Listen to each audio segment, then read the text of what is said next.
आज की कक्षा में एक बार पुनः सभी का स्वागत है। आज हम कक्षा 9 हिंदी का प्रथम पाठ यहाँ शुरू कर रहे हैं, जिसका नाम है दो बैलों की कथा। और ये जो कहानी है ये लिखी है मुंशी प्रेमचंद ने।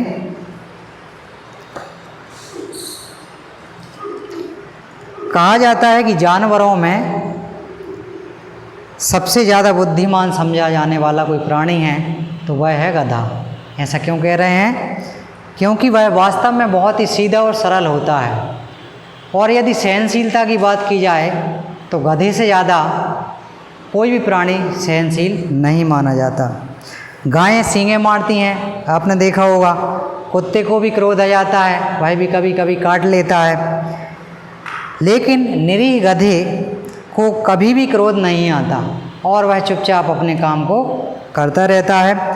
खूब पिटने पर अथवा खूब खराब घास देकर भी वह उदास नहीं होता है, मतलब चुपचाप जो भी मिलता है खा लेता है। सुख दुख हानि लाभ से परे मुख पर एक विषाद स्थायी रूप से छाया रहता है।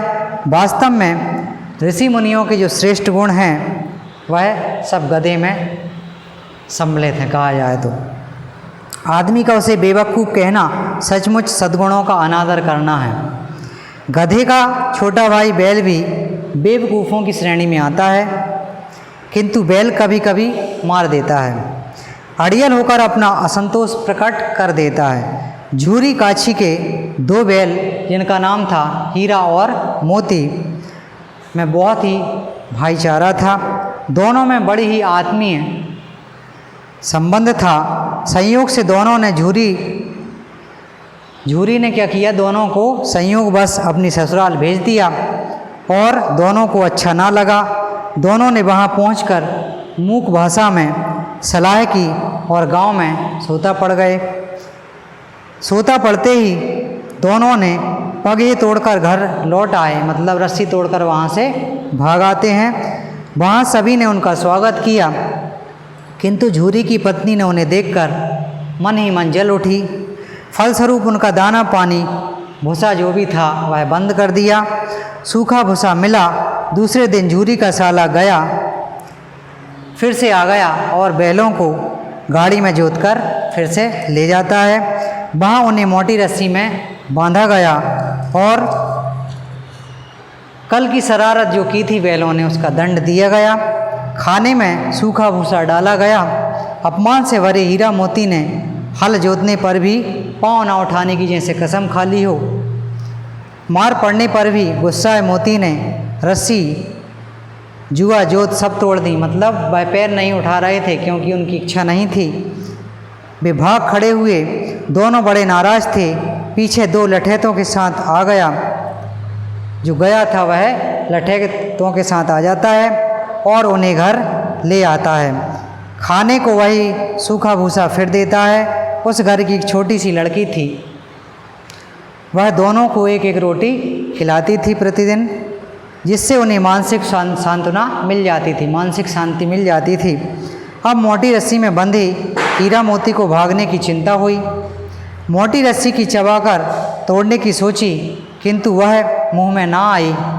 अचानक घर में से लड़की आई और उसने उन दोनों बैलों को खोल दिया तथा चिल्लाने लगी कि फूफा वाले बैल जो हैं वह भागे जा रहे हैं। मतलब उसने रस्सी तोड़ दी, खोल दी और वही चिल्लाने लगती है कि हमारे फूफा जी के यहाँ से जो बैल आए थे वह भागे जा रहे हैं।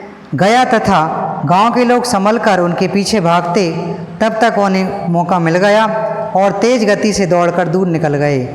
वह जल्दी ही मार्ग भटक गए क्योंकि उन्हें कोई मार्ग का ज्ञान नहीं था। भूख से व्याकुल दोनों बैलों ने मटर के खेत में चरना प्रारंभ कर दिया।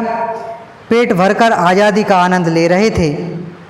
उन्हें एक विशाल सांड दिखाई दिया। दोनों ने उसे बचने का उपाय सोचा। एक आगे से उस पर हमला करता तथा एक पीछे से।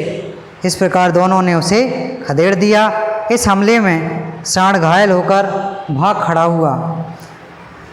वे घर पहुंचने के बारे में सोच रहे थे कि खेत वाले दो आदमियों ने उन्हें घेर लिया और कांजी हाउस में बंद कर दिया। पहले के समय में कांजी हाउस होती थी जहाँ पर आवारा पशुओं को बंद कर दिया जाता था, तो ऐसे ही उनको वहाँ पर बंद कर दिया। कांजी हाउस में कई भैंस, बकरियाँ, घोड़े, गधे थे, पर किसी के सामने चारा ना था, मतलब खाने की कोई व्यवस्था नहीं थी। सभी मुर्दों की तरह ज़मीन पर पड़े हुए थे, निष्प्राण। भूख से प्राण निकलने को आ गए तो उन्होंने वहाँ से भागने के लिए सींगों से दीवार गिराई। दीवार गिरते ही सभी जानवर भाग गए।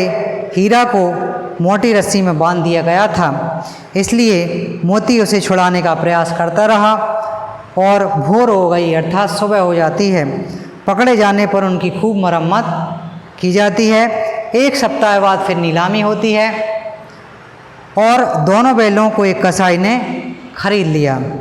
कसाई उन्हें लेकर जिस रास्ते से जा रहा था वह परिचित ही निकला। चलते चलते वे अपने खेतों में पहुंच गए और दोनों ने दौड़ना शुरू कर दिया। झूरी के घर वह पहुंच जाते हैं। झूरी तथा गांव वालों ने उनका स्वागत किया और पीछे से कसाई आया तो उसे डांटकर वहाँ से भगा देते हैं। वह ज़बरदस्ती करने लगा तो मोती ने उस पर आक्रमण कर दिया और गांव से बाहर भगा दिया।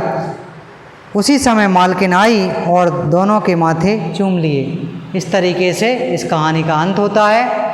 तो आज हमारा ये जो पाठ था, इसका नाम था 2 बैलों की कथा, इसको हमने सारांश रूप में यहाँ पर पढ़ा। धन्यवाद।